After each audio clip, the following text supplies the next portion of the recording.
ছোটবেলা থেকে cricket bat বলের সঙ্গে সূক্ষ্মতা, এরপর স্পোর্টসের প্রতি ভীষণ ঝোঁক, আর তারপর শিক্ষকদের বকাঝকা, আর সেই ঝোঁক থেকে বাবা মাও হার মেনে যায় তার কাছে। তার সেই আগ্রহ তাকে নিয়ে যায় বিকেএসপি ট্রায়ালে। যদিও সেই ট্রায়ালে সেই ক্রিকেটের সঙ্গেই আসলে সম্পর্কের ছেদ হয়, এরপর নতুন করে সম্পর্কের শুরু হয় হকি স্টিকের সঙ্গে। আর সেই যাত্রাটা এসে এবার থামলো বাংলাদেশকে প্রথমবারের মতো ইতিহাস গড়ে বিশ্বকাপে কোয়ালিফাই করার মাধ্যমে। দর্শক, এতক্ষণে হয়তো আপনারা বুঝে গেছেন কাকে এত বিশেষণে বিশেষায়িত করছিলাম। বিশ্বের দরবারে বাংলাদেশের পতাকা উড়িয়ে যিনি এই বাংলাদেশকে প্রথমবারের মতো বিশ্বকাপে খেলা কোয়ালিফাই করার জন্য যেই অধিনায়ক বড় একটা ভূমিকা পালন করছেন, তিনি আর কেউ নন, তিনি মেহরাব হাসান সামিন। আজ আমাদের সময়ের পডকাস্টে বিশেষ সেই অতিথিকে আমরা নিয়ে হাজির হয়েছি। জানবো বিশ্বকাপে আসলে এই কোয়ালিফাই করার যাত্রা এবং তার হকির সঙ্গে পথ চলাটা কিভাবে শুরু হয়েছে। সামিন, আপনাকে ওয়েলকাম করছি আমাদের সময়ের পডকাস্টে। ফার্স্টে আপনাকে কনগ্রাচুলেট করতে চাই, এত বড় একটা জার্নি, যে জার্নিটাতে আপনি ক্যাপ্টেন ছিলেন এবং আপনার কাছে তো নিশ্চয়ই অনেক বড় একটা দায়িত্ব ছিল। এই জার্নিটা আসলে কতখানি চ্যালেঞ্জিং ছিল, কতখানি রোমাঞ্চকর ছিল? না, এটা তো অবশ্যই অনেক বড় একটা চ্যালেঞ্জিং ছিল। আসলে আমি কখনো ভাবিনি যে আসলে আমি মানে এত বড় একটা জায়গাতে আমি কখনো অধিনায়কত্ব করতে পারবো। সো যখন আর কি আমি সিলেকশন হই ক্যাপ্টেন হিসেবে, তখন আমার মাথায় একটা জিনিস ছিল যে না, আমার উপরে এত বড় একটা দায়িত্ব দেওয়া হয়েছে, আমি যেন দায়িত্বটা ঠিকভাবে পালন করতে পারি। তখন হচ্ছে আমি আমার টিমমেটদের কাছে একটা রিকোয়েস্ট করি যে দেখো, আমরা যদি চাই কিন্তু আমরা কোয়ালিফাই করতে পারবো, কিন্তু সবাই সবার জায়গা থেকে যদি বেস্টটা ট্রাই করি ইনশাল্লাহ হবে। এখানে অনেক নতুন যারা টিমে ছিল তাদেরকে আমরা বসে দেখো, ভয়ের কিছু নাই, তুমি বাংলাদেশে যেভাবে খেলতেছো রিল্যাক্সে চেষ্টা করো দেশের বাইরে যায় সেমভাবেই খেলার জন্য। এখানে তো তোমার কেউ কিছু বলতেছে না, কিন্তু যখন তুমি নিজের খেলাটা শো করতে পারবে তোমাদের জন্য নেক্সট স্টেপটা অনেক ভালো হবে, তোমার আমার সবার। সো আমাদের একটা টার্গেট ছিল যে না, আমরা যেভাবে হোক আমাদের কোয়ালিফাইটা করতে হবে। তখন আমরা যাই একটা উদ্দেশ্য নিয়ে, আর দেশবাসীকে আমরা একটা বলে গেছিলাম যে না, সবাই আমাদের জন্য দোয়া করেন, ইনশাল্লাহ আমরা যেভাবে হোক এনিহাও কোয়ালিফাইটা করেই আসবো। আর সত্য বলতে এই আত্মবিশ্বাসটা আমাদের তখন আসে যখন আমরা সিঙ্গাপুরকে চায়নাকে বিট করি। সাধারণত চায়না কিন্তু আমাদের থেকে অনেক ভালো একটা টিম, আমাদের থেকে সব জায়গাতে অনেক এগিয়ে। তো যখন আমরা তাদেরকে বিট করি তখন আমাদের মাঝখানে এই আত্মবিশ্বাসটা আরও আসে যে না, আমরা যেহেতু চায়নাকে বিট করতে পারছি এত ইজিলি, হয়তো বা আমরা চেষ্টা করলে আমরা আরও ভালো করতে পারবো। এরপর যখন আমরা গ্রুপের ফিকচারটা দেখি, আমাদের গ্রুপে যারা যারা ছিল, তখন তাদের সাথে আমরা কম্পেয়ার করি নিজেদেরকে। কঠিন প্রতিপক্ষও কিন্তু ছিল। হ্যাঁ, অবশ্যই মালয়েশিয়া, পাকিস্তান আমাদের অনেক ভালো একটা আমাদের থেকে অনেক আগে তারা। সো আমাদের মাথায় একটা জিনিস ছিল যে না, আমরা সেমিফাইনালটা খেলতে পারবো। আমরা যে প্র্যাকটিস ম্যাচগুলো খেলছি, আমরা নিজেদের মধ্যে যেই আত্মবিশ্বাসটা হয়েছে, বাংলাদেশে যখন আমরা প্র্যাকটিস ম্যাচগুলো খেলি, তো খেলা শেষে স্যার একটা কথা বলছিল যে দেখো, তোমাদের যে স্পিডটা আমি দেখতেছি, তোমরা চাইলে কিন্তু সেমিফাইনালটা খেলতে পারবা। সো তখন আমিও সবাইকে বলি যে আসলেই হ্যাঁ, আমরা যদি চাই আমরা কিন্তু সেমিফাইনালটা খেলতে পারবো। আর আমরা যদি বাঙালি, যেহেতু আমাদের মনের আত্মবিশ্বাসটা একটা অন্যরকম, অন্য দেশের থেকে। আর আমাদের মধ্যে একটা কাজ করে কি যে না, আমরা যদি চাই আমরা পারি, আমাদের মধ্যে এই আত্মশক্তিটা অনেক। সো তখন আমি সবাইকে বলি যে আমাদের যে টিম স্পিডটা আছে, এই স্পিডটা আমাদের অনেক দূর আগায় নিতে সক্ষম হবে আশা করি, যদি আমরা একজন আরেকজনের সাপোর্ট করি, কেউ কারো ব্লেম না দিই খেলার মাঝখানে। ঠিক আছে, আমাদের মধ্যে যে আত্মবিশ্বাসটা, এটা আমাদের অনেক ভালো ছিল। আর সব থেকে আমাদের পজিটিভ সাইড, আমরা একসাথে অনেক দিন যাবত আছি। কয়েকজন নতুন যারা, আপনাদের এই পুরো টিমটা ম্যাক্সিমামই তো বিকেএসপির স্টুডেন্ট। হ্যাঁ, ম্যাক্সিমামই বিকেএসপির স্টুডেন্ট। আর আমরা প্রায় কয়েকজন আছি ক্যাম্প করতেছি প্রায় একসাথে 7-8 থেকে 8 জন প্রায় কয়েক বছর ধরে। আর 21 সালের পর থেকে প্রায় আমরা 14-15 জন একসাথেই ছিলাম। তাহলে আমি কি অ্যাড করব নাকি যে আপনাদের বোঝাপড়াটা অনেক ভালো ছিল বলেই কি এই সফলতাটা সম্ভব হয়েছে? অবশ্যই হ্যাঁ, এটা তো অবশ্যই, কারণ আমাদের নিজেদের মধ্যে যখন বোঝাপড়া, আন্ডারস্ট্যান্ডিংটা ভালো হবে, তখন কিন্তু নিজেদের মধ্যে যে আত্মবিশ্বাস, সেটা আরও অনেক গ্রো করবে। সো আমি বলবো যে আমাদের এই আত্মবিশ্বাসের জন্য আমরা এই এত বড় একটা সাকসেস আনতে অনেকটা সক্ষম হয়েছি। টিমের কিছু বিষয় যেটা আপনাকে এখন এই মুহূর্তে এই সেটে বসে হয়তো এখন পর্যন্ত ভাবাচ্ছে যে ওই ঘটনাটা জিতে আসার পরেও এখনও আপনাদের টিমের সবাইকে হয়তো ভাবায়, এরকম একটা ঘটনা আমাদেরকে একটু যদি বলেন। হ্যাঁ, এটা একদম শুরু থেকে শেষ পর্যন্ত আমাদের মাঝখানে একটা রেনগো নামে একটা জিনিস ছিল।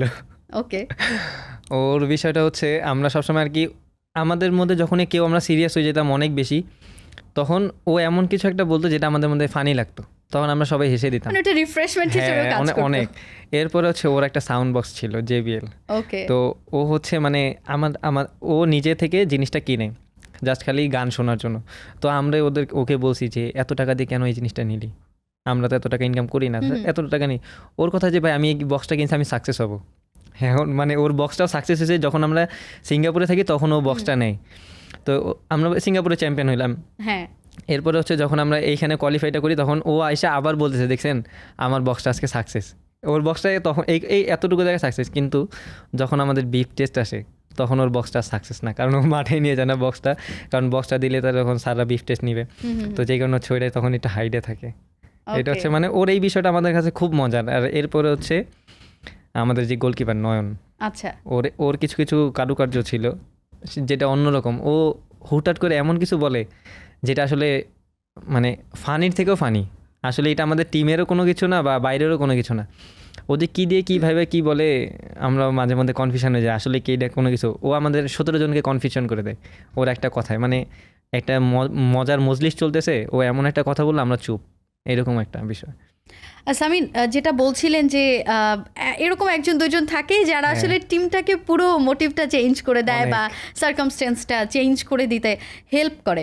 আপনি যার কথা বলছিলেন রেনগো, উনি হয়তো আপনাদেরকে অনেক বেশি চার্মিং একটা এনভায়রনমেন্ট দিতে পারছে। কিন্তু আমি আরেকটা বিষয় যেটা একটু আপনাদের টিম নিয়ে যখন একটু ঘাটাঘাটি করছিলাম তখন পেলাম যে আপনাদের একজন প্লেয়ার আছেন যিনি মাঠে ইনজুর্ড হয়েছেন, নিজেই আবার সেই ইনজুরিটাকে ঠিক করার জন্য নিজেই একটা পন্থা বেছে নিয়েছেন। এই গল্পটা আসলে কি? এটা কিন্তু একটু আমি যখন ঘাটতে চেষ্টা করেছি তখন আমার কাছে খুবই ইন্টারেস্টিং লেগেছে এই বিষয়টা। না, ওর নাম হইতেছে আমান শরীফ অভয়। ও আসলে আমাদের মানে ও অনেক পরিশ্রমী একটা ওনার প্লেয়ার। নাম অভয়? হ্যাঁ, আমান শরীফ অভয়। ওনার মধ্যে তো আসলে তাহলে কোনো ভয়ই নাই। হ্যাঁ, অকুত ভয়। সো মানে ও অনেক পরিশ্রমী একটা প্লেয়ার, অনেক ভালো। ও সবসময় চেষ্টা করে কি সবাইকে চেয়ার আপ করতে, অনেক। সো মানে ও যখন আমাদের মধ্যে একটা ট্রাম্প কার্ড হিসেবে ছিল, মানে ও যেই কাজটা করে রাশার পিসিতে, এইটা মানে আমাদের অনেক বড় একটা বিষয়। কারণ পিসি সাধারণত আপনি মানে একটা ম্যাচ বের করার জন্য পিসি 99% সাকসেস যদি করা যায় তাহলে ওই টিমটা ইজিলি মানে গোল অ্যাচিভ করতে পারে। তো যখন হচ্ছে মানে আমরা পিসি ডিফেন্স যেহেতু আমরা যখন করি তখন এই বিষয়টা ও হচ্ছে সব থেকে মোস্ট ভ্যালুয়েবল একটা পার্ট, যেটা হচ্ছে মানে ও যদি রাশে যায়, যাওয়ার পরে ওর মধ্যে কোনো ভয় নাই। ওর কথা হচ্ছে আমি দেশের জন্য আসছি, আমি যা হবে হবে, পরেরটা দেখা দেবে। হ্যাঁ। তো যখন ওর পায়ে লাগে পাকিস্তানের ম্যাচে, যখন ওর পায়ে লাগে তখন ও আসছে মানে সাথে সাথে আবার যখন পায়ে লাগে তো ওইটা আবার পিসি হয়। যখন পিসিটা হয় তখন ও আসছে, আসার পরে বলতেছে ভাই আমার পায়ে লাগছে। তো এরপরে যখন আমি বলছি যে আমি তাহলে যাই, ও বলতেছে না আমিই পারবো। আসলে ও তো তারপরটা সাকসেস হয়েছে, ও কিন্তু হকিতে নিয়ে নিয়েছে বলটা। তো যখন খেলা শেষ হওয়ার পরে আর কি ও রিল্যাক্সে সবার সাথে আড্ডা মারতেছে, ঘুরতেছে ফিরতেছে, কোনো ব্যথা নাই। খেলা একদম টোটালি শেষ, আমরা যখন কোয়ালিফাইড করাও শেষ, তখন ও আর কি মুখ খুলছে যে আমার পায়ে অনেক ব্যথা করতেছে, আমি এখন কি করব। তখন আর কি মেডিকেলে যে আমাদের ফিজিও ছিল উনি তখন ট্রিটমেন্টের সব কিছু অ্যারেঞ্জ করে। মাঠে আসলে ঘটনাটা কি ঘটেছিল তাহলে? ও আর কি ওর কথা একটাই, আমার কোনো ব্যথা নাই, আমি সব সময় ওকে, আমার খেলতে হবে, আমি ওকে, আমার কোনো ব্যথা পাইতেছি না। হাঁটুতে এসে বলটা লাগলো। হ্যাঁ, বলটা লাগার পরে সম্ভবত ওনার নিয়ের যে একটা বাটি যেটাকে আমরা বলি সেটা মেবি ডিসপ্লেস হয়ে গিয়েছিল। না, ওটা নি থেকে আর একটু নিচে। আচ্ছা। তো ওইখানে ওর এখন বর্তমানে ওর ফ্র্যাকচার হয়ে আছে জায়গাটায়, যেই কারণে হচ্ছে আমরা ওর এই বিষয়গুলো যখন ও আমাদের সাথে খোলামেলা কথা বলে তখন আর কি আমরা ওরে বলি আসলে তুই এটা জিন, যেটা আমরা সবাই আর কি ফানিভাবে ওকে বলি জিন হিসেবেই। কারণ সত্য ও যে পরিমাণ পরিশ্রমটা করে সাধারণত আমাদের মধ্যে অনেকে আছে এতটা পরিশ্রম করে না। ওই যে ব্যথাটা পেয়ে ডিসপ্লেস হয়ে গেল, তখন নাকি হাত দিয়ে চেপে ধরে নিজেই আবার ওইটাকে ফিক্স করেছে। সেটা তো বললাম যে ও ওর মতো করে করতেছে, কিন্তু আসলে আমরা বুঝতে পারিনি। খেলা আমাদের মাথার মধ্যে সবার ছিল যে আমরা খেলার মাঝখানে, এখন বডিটা ও যদি মুখ থেকে না বলে তখন তো আমরা বুঝতেছি না। যখন ও আমার কাছে আসে তখনই আমি বলছি যে আমি রাশে যাই, তো ও আমাকে বলছে না আমি পারবো। তার মানে আমি তখন বুঝছি যে হয়তোবা ও তাহলে ওকে ক্যাপেবল। হ্যাঁ, হয়তোবা এখন একটু ব্যথা করতেছে আবার ঠিক হয়ে যাবে। ভয় ঢুকে গেছিল যে আসলেই ও কি করলো জিনিসটা, এতদিন খেলতেছে ও কোনোভাবে কোনো মানে ইনজুর্ড এত ব্যথা ও আমাদের প্রকাশ করেনি, তাহলে জিনিসটা কেমন। তখন আর কি আমি রকি ওরই ফ্রেন্ড, ও তখন নামটা দেয় জিন। তাহলে আপনাদের টিমে অভয় আছে, আপনাদের টিমে জিন আছে, র্যানগো আছে, খুবই ইন্টারেস্টিং একটা টিম। তাহলে খুবই ইন্টারেস্টিং আমাদের মানে এই টিমের মধ্যে মানে কেউ বোরিং নাই। আপনি যে মানে সবার ক্যারেক্টারে যদি হিসাব করায় কোনো না কোনো ফানি ভাবে কিছু না কিছু আছে। আপনার মধ্যে ফানি বিষয় কি তাহলে? আমার মধ্যে ফানি বিষয় একটা, আমি সবাইকে আর কি খোঁচা বেড়াই, কারোর শান্তিতে থাকতে দেই না। আমার আচ্ছা, কেউ যদি রেস্ট করতেছে আমি চাই ওরা একটু জ্বালাতন করি, এরকম একটু জ্বালাতন মারাত্মক। একটু তো ওই একটু ধরেন আপনার ফ্রেন্ডের কাছে বা আপনার টিমমেটের কাছে তো অনেকখানি। হ্যাঁ আসলে আমি সত্য মানে সিনিয়র জুনিয়র আমি কোনো ডিস্টেন্স বুঝতে দেই না। ওকে, আমি আমার যে একদম সবার থেকে জুনিয়র ওর সাথেও আমি অনেক মজা করি, আর যে আমার পরের ব্যাচ তার সাথেও মজা করি। সিনিয়রদেরকেও যখন সিনিয়র ক্যাম্পে যাই তখন সিনিয়রদেরকেও মাঝে মধ্যে জ্বালাতন করি। সিনিয়র জুনিয়রের আলোচনা আসলো, আপনাদের টিমে সবচেয়ে সিনিয়র কে, সবার চেয়ে বয়স বেশি কার? না মানে আমাদের এই 21 টিমে আমি সবার সিনিয়র ছিলাম। ওকে, এরপর হচ্ছে রকিদের ব্যাচটা ছিল। আমি সত্য বলতে মানে স্যার সবসময় চেষ্টা করতো যে আমরা যে কয়েকজন সিনিয়র ছিলাম তাদের সাথে ডিসকাস করে সব কিছু করতে। আমরাও স্যারকে অনেক হেল্প করছি, চিন্তা করছি যে না সবাই ফ্রেন্ড, এখানে খেলার মাঠে সবাই ফ্রেন্ড, খেলার মাঠের বাইরের হিসাব একরকম, খেলার মাঠে আরেক রকম।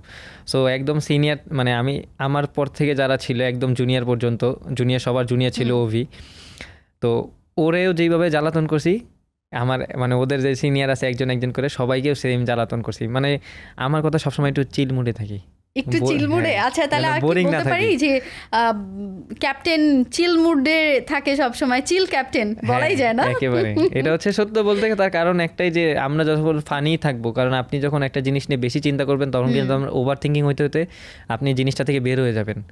সো যখন আপনি মানে চিল মুডে থাকবেন, হ্যাঁ খেলার মাঠে আমি যাইতেছি তখন আপনি চিন্তা করতেছেন, বা খেলার মাঠে যাওয়ার আধা ঘন্টাকে জিনিসটা চিন্তা করে এক বিষয়, কিন্তু আপনি যখন সারাদিন খেলা নিয়ে চিন্তা করতে থাকবেন তখন কিন্তু আপনার ওভার থিঙ্কিং হবে।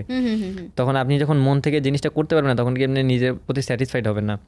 এক্স্যাক্টলি, ভালো একটা পয়েন্ট বলেছেন। যেই কারণে হচ্ছে আমরা সবসময় চিন্তা করি যে না আমরা যদি এখন ফানি টাইপে থাকতে থাকি, যখন আমাদের যেই কাজটা তখন আমরা জিনিসটা সিরিয়াসলি করলেই হইতেছে, যে আমরা আসলে যে এখন আমরা প্র্যাকটিসটুকু আমি সিরিয়াস করছি কিনা, বা আমার প্র্যাকটিসের বাইরে এখন কোনো দায়িত্ব আছে আমি দায়িত্বটা পালন করলাম কিনা ঠিকভাবে, এটা শেষ। আবার যখন এই দায়িত্বগুলো সবগুলো ক্লোজ তখন আবার আমরা সব ফানে অ্যাড হয়ে যাই।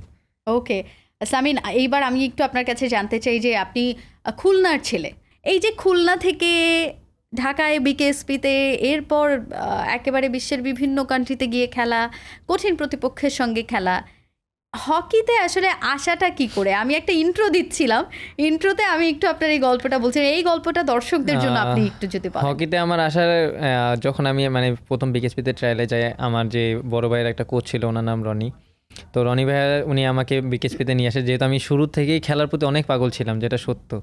মানে আমার পাগল বলতে কেমন পাগল? পড়াশোনা আমার টোটালি ভালো লাগতো না এক কথায়। আচ্ছা, আমার কথা ছিল আমি খেলাধুলা করবো, তখন আমার বাবা বলে হ্যাঁ তুমি যদি চেষ্টা করো তখন তুমি আন্ডার-16 খেলতে পারো, তখন ক্রিকেটের হিসাব ছিল, আন্ডার-16 খেলতে পারবা, আন্ডার-19 খেলতে পারবা আর কি। আমার বাবা আগে ফুটবল খেলতো, তো যে হিসাবে আর কি ওনার এইসব জানা। তো এরপরে যখন আমাকে বিকেএসপিতে নিয়ে আসে তখন আর কি ক্রিকেটের ট্রায়ালটা শেষ।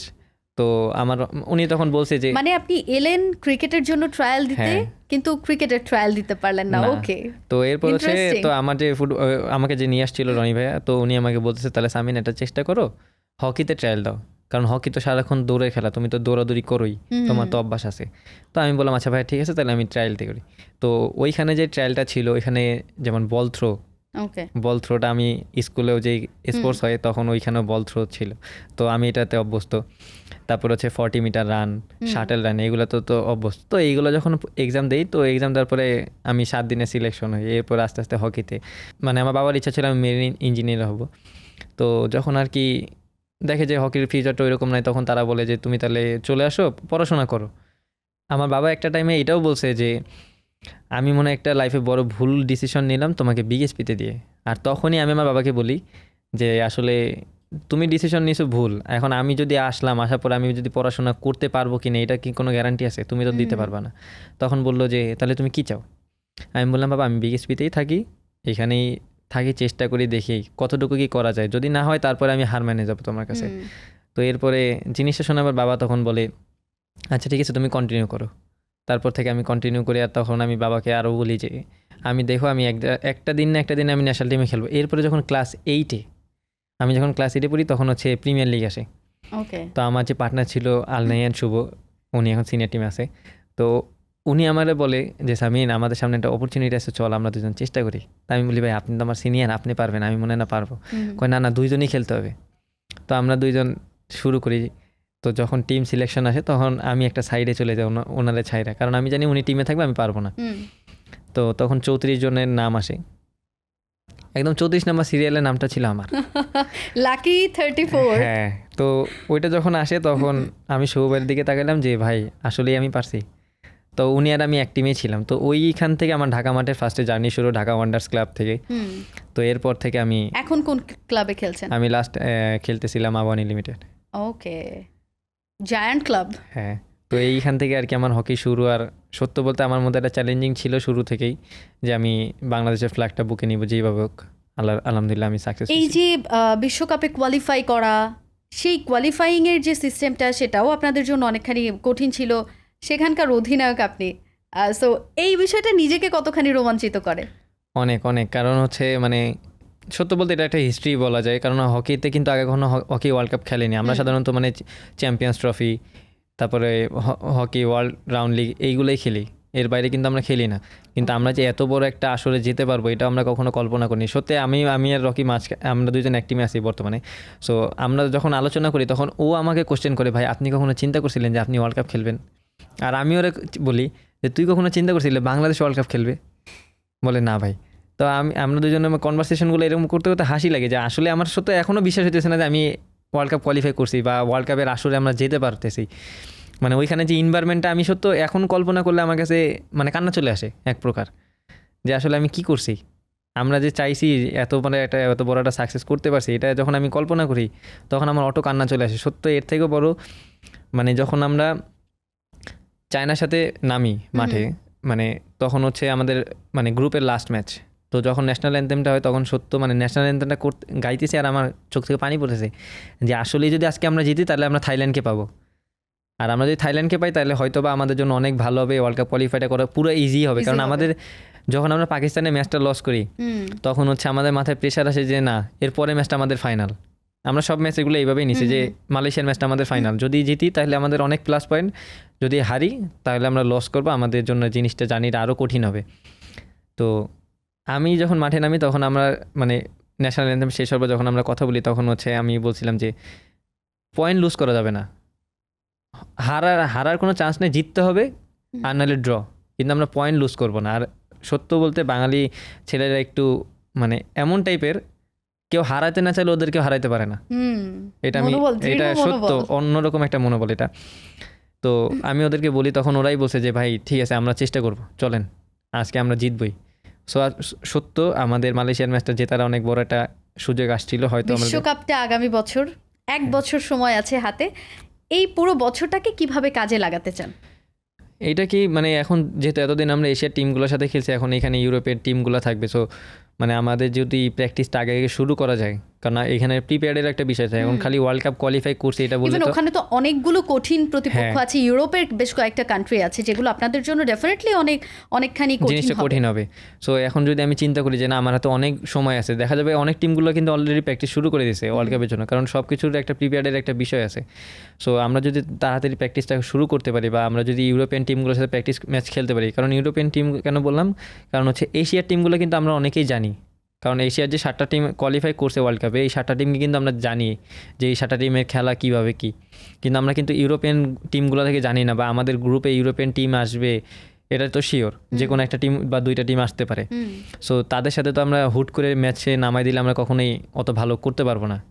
সো আমরা যদি ভালো, আমাদের টার্গেট যেহেতু এখন আমরা ওয়ার্ল্ড কাপ কোয়ালিফাই করছি ভালো একটা জায়গায়, সো আমরা চেষ্টা করতেছি যেন ওয়ার্ল্ড কাপটা যদি আমরা যাইতে পারি সবাই, আমরা চেষ্টা করতেছি যে ভালো একটা রেজাল্ট করতে পারি। সেক্ষেত্রে আমাদের ইউরোপিয়ান টিমগুলোর সাথে প্র্যাকটিস ম্যাচ খেলার গুরুত্বটা অনেক কিন্তু বেশি। সেটার জন্য তো অবশ্যই অনেক মানে ব্যয়বহুল হবে এই প্রসেসটা।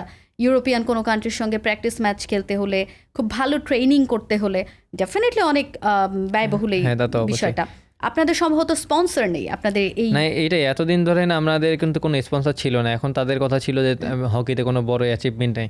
এখন দেখেন আমরা এখন একটা অ্যাচিভমেন্ট কিন্তু দিছি দেশকে, এটা বলা যায়।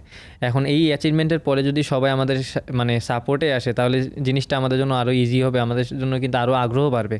আর এখন যদি সবাই পিছনে যায় সে কিন্তু আমাদের কোনো সাকসেস নাই এক প্রকার। আমরা যতই সাকসেস করি জিনিসটা কিন্তু আবার হিডেন হয়ে যাবে, তার কারণ একটাই, কারণ দিন শেষে কোনো কিছুই নাই। ফেডারেশন বা আমি যদি একটু বলতে চাই যে আপনি মাননীয় ক্রীড়া উপদেষ্টার প্রতি যদি আপনার কোনো আর্জি থাকে সেটা হ্যাঁ কি সেটা হবে? তো অবশ্যই যে মানে এতদিন আমাদের সবারই একটা ইচ্ছা ছিল যে না আমরা চ্যাম্পিয়ন হয়ে আসবার পরে আমাদের মাননীয় উপদেষ্টার কাছে যাব, হয়তো বা এটা কোনো কারণে হয়নি, কিন্তু হ্যাঁ যদি আমরা যেতে পারতাম আমাদের জন্য অনেক ভালো হতো। আমরা এই কথাগুলো তার সাথে শেয়ার করতে পারতাম যে না আসলে আমাদের ইউরোপিয়ান টিমগুলোর সাথে ম্যাচ খেলাটা অনেক জরুরি, যেটা সত্য। কারণ আমাদের সাথে যেহেতু তাদের প্রতিপক্ষ হিসেবে আমাদের খেলতে হবে, সো তাদেরকে জানাটাও আমাদের অনেক দরকার। কারণ এখন যেহেতু আমরা ভালো একটা জায়গায় গেছি, সো সো আমাদের টার্গেট আছে যে না আমরা ভালো একটা জিনিস করতে হবে, করতে হলে আমাদেরকে প্র্যাকটিসটাও সেরকম দরকার, প্র্যাকটিস ম্যাচগুলোও কিন্তু অনেক দরকার।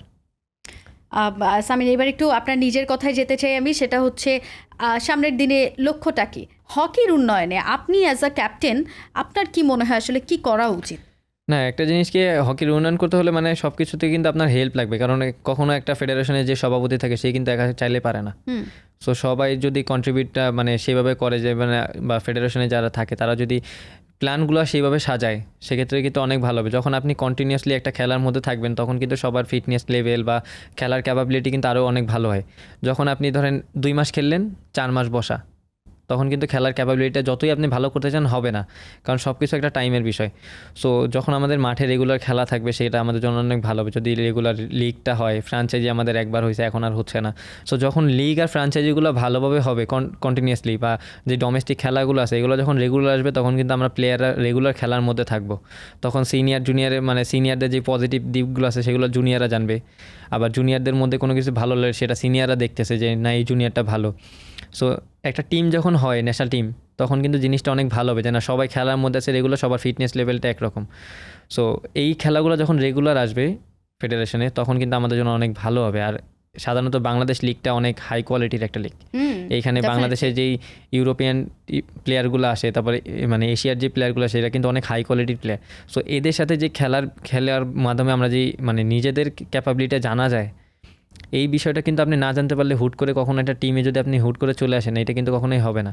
মানে আপনি একটা এশিয়া কাপে গেলেন, মানে আপনি কখনোই কোনো কিছু খেলেননি কিন্তু এশিয়া কাপে চলে গেলেন, বা লিগ পাইতেছেন না, হুট করে একটা লিগ খেললেন তারপরে এশিয়া কাপে গেলেন, জিনিসটা কিন্তু তখন আপনি যে মানে নিজের কাছে আনইজি লাগবে, না আমি তো এত ভালো টিমের এগেনস্টে খেলবো, আমার মধ্যে একটা ভয় কাজ করবে, এটা স্বাভাবিক। একটা গল্প আমার হঠাৎ করে মাথায় আসলো যে আপনাদের এই টিমের সহ অধিনায়ক যে উনি সম্ভবত একটা বুট কিনেছিলেন, কেনার পরে অনেক চিন্তা ভাবনা করেছেন যে ওটা পরে আসলে সে খেলবে কি খেলবে না। এই গল্পটা একটু ছোট্ট করে আমাদেরকে যখন আর কি বলবেন। শুটা কেনার পরে হচ্ছে ও আমার রুমমেট ছিল, ওকে। শুটা নিয়ে আসার পরে পায়ে পড়লো, তখন আমি কফি বানাইতেছিলাম, তো ও আমারে বলতেছে কফি বানাতে পারেন? ওকে, পয়েন্ট, কফি বানাতে পারেন। রান্না করতে কি কি পারেন এটাও আমি জানবো। আচ্ছা এটা পরে বলি। তো এরপরে হচ্ছে আমি কফি বানাইতেছিলাম, তো ও আমারে বলতেছিল যে ভাই জুতোটা কেমন হয়েছে। তা আমি বললাম এই জুতোটা কতদিন নিলি, কারণ আমারও শুয়ের অবস্থা খারাপ ছিল, তো আমি সেই হিসেবে বললাম। তো বলতেছে $150। আমি বলি অনেক এক্সপেন্সিভ হয়ে গেল। পরে আমারে বলতেছে যে ভাই এই জুতোটা আসলেই কি আমি পরবো। আর আমি বলি পর তোর ইচ্ছা। পরে এই চিন্তা। হ্যাঁ ওটা শেষ, ওই দিন শেষ। তার পরের দিন হচ্ছে ও প্র্যাকটিস আমরা যখন যাই তখন ও আমারে বলতেছে যে ভাই আমার না সাহস হইতেছে না। আমি বলি কিসে? বলে আমি এই জুতোটা পরে প্র্যাকটিসে নামার। তো আমি বললাম যে দেখ চোখ বন্ধ কর, বিসমিল্লা বলে নাইমে যাওয়ার হবে। এখন ও বলতেছে যে না ভাই আমি এইটা পরে আমি নামবো না ভাই, আমি এই টাকা দিয়ে আরো 2 জোড়া কিনতে পারবো জুতা, আমি এটা বেচে দেবো। আসলে বিক্রি করেছে? হ্যাঁ আসলে সেল দিয়ে দিছে। ও আমার একটা কথাই বলতেছিল যে ভাই দেখেন আমি খেলে যে টাকা পাইতেছি তার থেকে বেশি আমার জুতার দাম, তাইলে আমার কাছে বছরে যে টাকাটা সে পাচ্ছে, না পুরো বছর না মানে মাসে, আচ্ছা মাসে যে টাকাটা পাইছে তো ওই টাকা থেকে আরো বেশি টাকা দিয়ে জুতাটা কিনতে হয়েছে। তো ওর মধ্যে এই ভয়টার জন্য আর কি ও চিন্তা করতেছিল যে না আমি যদি 2 জোড়া কিনতে পারি তাইলে আমি একটা মানে 1 বছরে 6 মাস যদি হিসাব করি যে না 6 মাস 1 জোড়া আর 6 মাস আরেক জোড়া, কিন্তু আমি 1 জোড়ার উপরে যদি যাই তাহলে ওইটা দিয়ে 6 মাস, তো 6 মাসের থেকে আমার 2 জোড়া জুতায় ভালো। ও এই হিসাবে আর কি করতেছিল যে আমি এই টাকা যদি 2 জোড়া কিনতে পারি সেটা আমার জন্য অনেক ভালো হবে। আমরা প্রত্যাশা করি যে আপনাদের টিমের যে প্রতিবন্ধকতাগুলো আছে সেগুলো যাতে কেটে যায়। আরেকটা প্রশ্ন আপনার কাছে আমি শেষ প্রশ্ন করব, সেটা হচ্ছে ঢাকা বিশ্ববিদ্যালয়ের স্টুডেন্ট, আপনি ফিলোসফিতে পড়াশোনা করছেন, খুব কঠিন সাবজেক্ট ডেফিনেটলি। সো যখন ইউনিভার্সিটিতে যাচ্ছেন এখন যখন যাচ্ছেন এই অর্জনটার পরে ডেফিনেটলি আপনার ক্রেজটা তো অন্য সময়ের চেয়ে এখন নিশ্চয়ই বন্ধুদের কাছে আরও বেশি প্রায়োরিটির হয়ে গেছে। না সেটা তো অবশ্যই, কারণ এখন মানে আমার যে ফ্রেন্ডরা গ্রুপে ছিল তারাও আমাদের মানে যেভাবে কংগ্রেস দিতেছিল একটার পর একটা, আমি মানে জিনিসটা ভাবতেছিলাম যে না হয়তো বা ওদের কাছে তখন বিষয় ছিল একটা হকি খেলতেছি, যখন এত বড় একটা অ্যাচিভমেন্ট করলাম তখন ওরাই মানে বলতেছে যে না আসলে হকি অনেক বড় একটা খেলা। সো এরপরে যখন আর কি একজনের সাথে দেখা গেলো আমি ওর সাথে একটা ছবি তুলতেছি, আমি আমার ডেতে দিলাম, আরেকটা ফ্রেন্ড বললো যে তুই আমাদের সাথে দেখা করলি না, বিষয়টা হয়ে গেছে এরকম আর কি। সামিন, আমরা প্রত্যাশা করি আপনাদের এই হকি টিমটা যেই লক্ষ্য নির্ধারণ করেছে বিশ্বকাপে খেলার, সেই লক্ষ্য যাতে সফল করে বাংলাদেশকে আরও বড় মঞ্চে নিয়ে যেতে পারে, সেই লক্ষ্য পূরণ করে দেশে ফিরে আসুক একটা ইনশাআল্লাহ। বড় ট্রফি নিয়ে, বিশ্বকাপ ট্রফি নিয়ে। এই ইনশাআল্লাহ। প্রত্যাশাই থাকবে। ভালো থাকবেন। ইনশাআল্লাহ। দর্শক, আপনারা শুনছিলেন যে বিশ্বকাপে কোয়ালিফাই করা যে অধিনায়ক মেহরাব হাসান সামিন, তিনি আসলে দলের বিভিন্ন গল্প বলছিলেন, বিভিন্ন সময় প্রতিবন্ধকতার কথাও আমরা শুনেছি। আমরা প্রত্যাশা করব তাদের এই প্রতিবন্ধকতাগুলো কেটে যাক এবং যেই লক্ষ্য নির্ধারণ করেছে বিশ্বকাপ অর্জনের, সেই লক্ষ্যে যাতে তারা পৌঁছাতে পারেন। আজকের পডকাস্টে এ পর্যন্তই। ভালো থাকুন আর সঙ্গে থাকুন সময়ের।